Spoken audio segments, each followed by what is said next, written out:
Hello everyone, welcome back to my YouTube channel. And आज हम solve करेंगे exercise 9.1। 9.1 का ये जो पार्ट होगा सेकंड होगा। इससे पहले हमने पार्ट वन में जितने भी क्वेश्चन थे सारे का सारा सॉल्व किया था। फर्स्ट क्वेश्चन में हमें फाइंड करना था पैरामीटर एंड एरिया, जितने भी फिगर आपको गिवन थे। सेकंड क्वेश्चन में भी हमें सेम पता करना है, फाइंड करना है हमें एरिया एंड पैरामीटर। तो चलिए क्वेश्चन नंबर फर्स्ट को देखते हैं। देखो, क्वेश्चन नंबर फर्स्ट में आपको एक फिगर बनाया गया है जो कि है एक सेमी सर्कल का। देखो, सेमी सर्कल का जो फॉर्मूला क्या है, अगर एरिया निकालना होगा पहले आपको एरिया फाइंड करना है, देन आपको पैरामीटर फाइंड करना है। एरिया ऑफ सेमी सर्कल क्या होता है? पाई आर स्केयर अपॉन में 2। ये आपको फॉर्मूला लर्न करना होगा। पाई आर स्केयर अपॉन में 2 आपको ये फॉर्मूला लर्न करना होगा। तो पाई की वैल्यू क्या होती है? 22/7 मल्टीप्लाई आर। आर क्या है? मेरा रेडियस। अब देखो क्या है ना, ये यहाँ से लेकर यहाँ तक जो आपको डायमीटर गिवन है 2.8 है, डी आपको गिवन है 2.8। अगर रेडियस फाइंड करना होगा, रेडियस क्या होता है? डी अपॉन में 2, यानी कि डायमीटर का हाफ होता है रेडियस। तो डायमीटर का आप हाफ कर लीजिए, ये आ जाएगा रेडियस। जब कैंसिल करोगे 1.4 आएगा। तो रेडियस की वैल्यू यहाँ पे फिल करो, 1.4 मल्टीप्लाई 1.4 अपोन में क्या आएगा? 2 आएगा। 2 के टेबल पे 22 11 टाइम्स पे आता है। ओके, देन 11/7 ऐसे लिखेंगे मल्टीप्लाई। देखो 1.4 था, जब डेसिमल हटाऊंगा नीचे आ जाएगा 10, तो 14/10 मल्टीप्लाई यहाँ भी 14 में क्या आ जाएगा? 10 आ जाएगा। 7 के टेबल पे 14 2 टाइम्स पे आता है। ओके, देन 2 के टेबल पे जो 10 है 5 टाइम्स पे आता है। देन देखो, ये भी 2 के टेबल से कैंसिल होगा। 2 के टेबल पे जो 14 है 7 बार में आता है, और 10 है वो 5 टाइम्स पे आ जाता है। 11 को जब 7 के साथ मल्टीप्लाई करोगे तो आएगा 77 अपॉन में 5 ऐप जो होता है 25। जब इन दोनों को डिवाइड करोगे तो आएगा 3.08 सेंटीमीटर का स्क्वायर। इस बात का ध्यान दीजिएगा, अगर जब भी हम एरिया निकालते हैं तो ये स्क्वायर आएगा, ठीक है। पर पैरामीटर में ऐसा नहीं होता। पैरामीटर ऑफ सेमी सर्कल का फॉर्मूला क्या होता है? पाई आर होता है। अब ये मैं प्लस में डी क्यों लिखा हूँ? क्योंकि इसमें देखो डायमीटर गिवन है ना। डायमीटर इसमें दिया हुआ था, तो मैं इसमें प्लस डी भी करूँगा क्योंकि डायमीटर इसमें ऐड हो रहा है।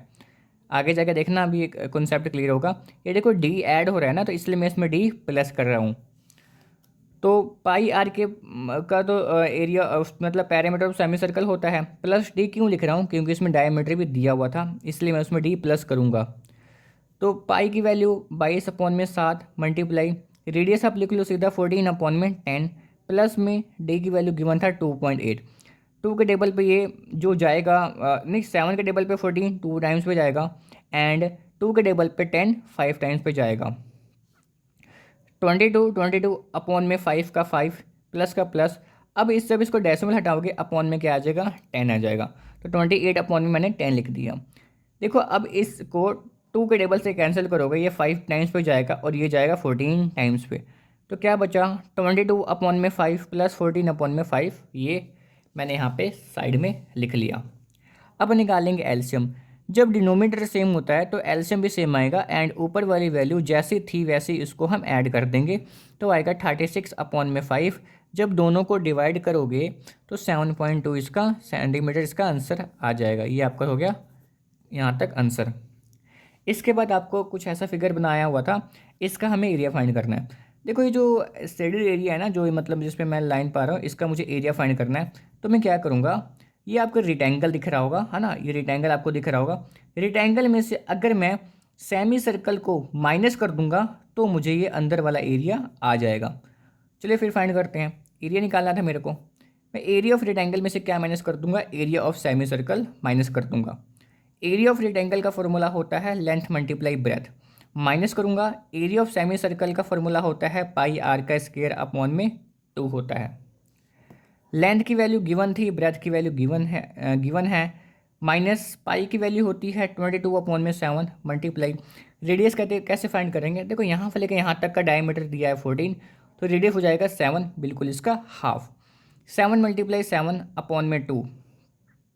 2 के टेबल से ये कैंसिल हुआ 11 टाइम्स पे, 7 से 7 हो गया कैंसिल। 11 से मुझे होता है 77, इसको मल्टीप्लाई करेंगे आएगा 140। जब माइनस करेंगे तो आएगा 63 सेंटीमीटर का स्क्वेयर। अब मुझे फाइंड करना है पैरामीटर। पैरामीटर क्या होता है, उसकी बाउंड्री को प्लस करना, जितने भी उसके बाउंड्री में गिवन होंगे उनको प्लस करना। तो मैं रेक्टेंगल्स के बाउंड्री को प्लस सेमी सर्कल के, जो सेमी सर्कल का फॉर्मूला होता है, मैं उसको ले लेता हूँ। अब मैंने यहाँ पे पाई आर लिखा है, डी नहीं लिखा क्योंकि उसमें डी नहीं गिवन था। तीनों का प्लस करूँगा आएगा 34, प्लस का प्लस, पाई की वैल्यू 22/7 मल्टीप्लाई कर दूंगा 7, क्योंकि यहाँ पे 7 रेडियस मेरा 7 था। जब देखो इनको जब सॉल्व करूँगा, देखो 7 से 7 कैंसिल हो जाएगा, जब दोनों को सम करूँगा तो आएगा 56 सेंटीमीटर। ये आपका हो जाएगा आंसर। यहाँ तक आपको क्लियर होगा। ओके, देखो यहाँ तक समझ में आ गया ना मैंने पैरामीटर कैसे निकाला है। मैंने यहाँ पे फॉर्मूला पुट किया है एंड मैंने रेक्टेंगल्स का जो फॉर्मूला उसमें मतलब बाउंड्री उसकी गिवन थी, मैंने वही किया है। बुक में आप देख सकते हो एक बार, ये रहा। पैरामीटर क्या होता था, इन जो बाउंड्री पर दिया इसको प्लस कर दूंगा, साथ में मैं इसमें मतलब सेमी सर्कल भी, जैसे सेमी सर्कल को भी इसमें प्लस कर दूंगा। बस मैंने यही किया है। थर्ड क्वेश्चन क्या है, इसमें आपको कुछ एक ट्रायंगल बना के दिया है एंड नीचे ये बना के दिया है स्पेयर, है ना, यानी कि सेमी सर्कल, सॉरी स्पेयर कह रहा हूँ, सेमी सर्कल आपको बना के दिया है। तो मुझे इस एरिया फाइंड करना है। ट्रायंगल्स और जो ये सेमी सर्कल है दोनों ज्वाइंट है, तो दोनों का एरिया निकाल लेता हूँ मैं। Area of triangles plus area of semi circle. Area of triangle का फॉर्मूला क्या होता है, 1/2 बी इंटू एच। बी का मतलब होता है बेस, एच का मतलब होता है height, plus area of semi circle का फॉर्मूला क्या होता है, पाई आर का स्क्वायर अपॉन में 2। बेस आपको गिवन है, हाइट भी आपको गिवन है। बेस की जगह पे बेस की वैल्यू रखो, हाइट की जगह पे हाइट की वैल्यू रखो। प्लस का प्लस, पाई की वैल्यू 22 अपॉन में 7 मल्टीप्लाई, रेडियस कितना हो जाएगा, देखो डायमीटर आपको गिवन है 2.8 सेंटीमीटर। तो मैं अभी बताया था रेडियस कैसे पता करते हैं, डायमीटर का हाफ कर देते हैं। तो 2.8 को 2 से डिवाइड करोगे तो आएगा 1.4। तो 1.4 को 2 बार मैंने लिख लिया। अब वो 14.3 क्यों लिख रहा हूँ, इसके पीछे का रीज़न क्या है ये समझिए। क्योंकि ये 2 के टेबल से कैंसिल होगा 1.4 पे, इसलिए मैंने 1.4 मल्टीप्लाई 3 लिखा है। 11/7 14 अपॉन में 10 लिख सकता हूँ, क्योंकि जब मैं डेसिमल हटाऊंगा तो अपॉन में 10 आ जाएगा। सेम यहाँ भी 14 अपॉन में मैं 10 लिख सकता हूँ। 7 के टेबल पे 14 2 टाइम्स पे आता है, 2 के टेबल पे जो 10 5 बार में आता है। ये दोनों 2 के टेबल पे कैंसिल हो जाएंगे, ये कैंसिल होगा 7 बार पे, ये कैंसिल होगा 5 बार पे। इसको ऐसे ही रहने दो। अब 11 से मुझे होता है 77 अपॉन में 25। नेक्स्ट, अब देखो इन दोनों को जब डिवाइड करोगे तो आएगा 3.08। अब डिवाइड करके देख सकते हो, क्योंकि आपकी जो क्लास हो गई है वो 8 क्लास हो गई है, कोई 5th या 4th क्लास नहीं रहेगी। अब डिवाइड करके देखना तो 3.08 आएगा, प्लस करोगे तो 7.28 सेंटीमीटर का स्क्वायर आएगा, क्योंकि हमने निकाला है एरिया। पैरामीटर निकालो, तो ट्रायंगल्स की बाउंड्री देखो 2 + 2, है ना, हमें बाउंड्री देखनी होती है, अंदर वाला मत गिन लेना, जो 3 था वो हाइट वो अंदर है ना। पैरामीटर का क्या मतलब होता है, सम ऑफ ऑल साइड होता है ना, बस साइड्स देखनी होती है, उसकी बाउंड्री पे कितनी साइड है। 2 + 2 लिख दिया, प्लस ये सेमी सर्कल का हो गया। पैरामीटर क्या होता है, पाई आर होता है। प्लस करेंगे तो 4 आएगा, प्लस का प्लस, है ना। पाई की वैल्यू 22 अपॉन में 7, ये मल्टीप्लाई हो जाएगा 1.4 के साथ। 4 का 4 प्लस का प्लस। अब 22 अपॉन में 7 ऐसे ही लिखूंगा, मल्टीप्लाई। देखो 1.4 था, 14 अपॉन में 10 इसको मैं लिख सकता हूँ, इसमें कोई डाउट नहीं होगा आपको।